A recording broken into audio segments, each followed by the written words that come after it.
एक और विषय है और वो भी इतना ही महत्वपूर्ण है, वो चुनावों का। वन नेशन वन इलेक्शन सिर्फ एक चर्चा का विषय नहीं है, बल्कि ये भारत की जरूरत है।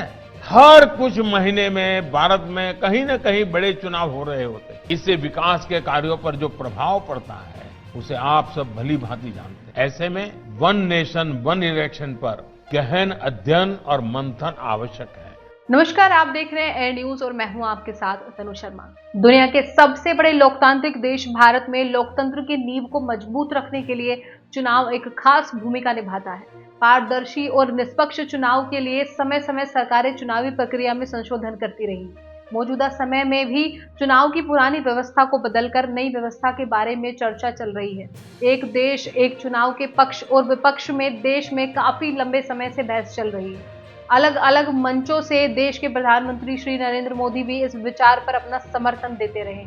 इसके तहत लोकसभा और विधानसभा चुनाव एक साथ कराने की पेशकश हो रही है और सितंबर 2023 में इस मुद्दे पर बनी एक उच्च स्तरीय समिति ने अभी हाल ही में राष्ट्रपति द्रौपदी मुर्मू को अपनी रिपोर्ट पेश की है। इस समिति के देश की करीब 47 राजनीतिक पार्टियों ने वन नेशन वन इलेक्शन के मसले पर अपनी राय रखी है। 32 राजनीतिक दलों ने चुनाव कराए जाने को समर्थन किया है और वहीं 15 दल इस इलेक्शन प्रोसेस के खिलाफ हैं। लेकिन सवाल उठता है कि आखिर देश को वन नेशन वन इलेक्शन की जरूरत है भी या नहीं।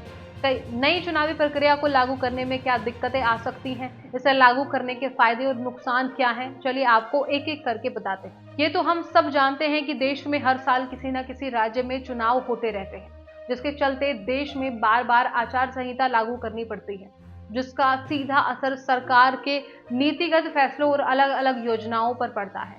देश का डेवलपमेंट रुक जाता है और सरकारी खजाने पर भारी बोझ आता है।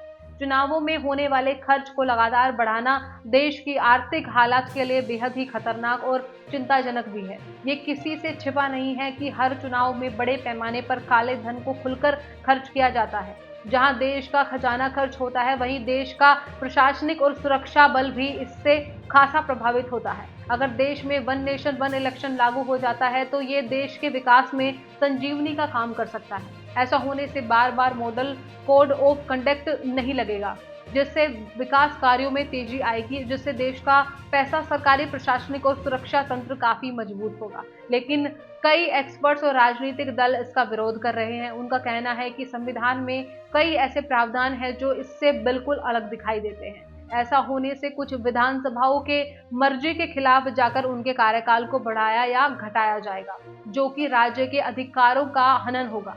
देश में एक साथ चुनाव होने से राष्ट्र के मुद्दों के सामने राज्यों की समस्याओं की अनदेखी हो सकती है। कुछ एक्सपर्ट्स तो ये भी मानते हैं कि भारत की बढ़ती जनसंख्या के लिहाज से एक देश एक चुनाव की कल्पना करना भी बेमानी है। वैसे तो एक देश एक चुनाव के मसले पर पूर्व राष्ट्रपति रामनाथ कोविंद की अध्यक्षता में उच्च स्तरीय समिति ने मौजूदा राष्ट्रपति को अपनी रिपोर्ट सौंप दी गई है, लेकिन जब तक इस विचार पर आम राजनीतिक सहमति नहीं बनती तब तक देश को चुनावी चक्रव्यूह से राहत नहीं मिलेगी। इसके साथ साथ इस खास रिपोर्ट में बस इतना ही। मैं तनु शर्मा आपसे विदा लेती हूँ, फिर मिलती हूँ एक नई अपडेट के साथ। तब तक के लिए आप बने रहिए एयर न्यूज के साथ।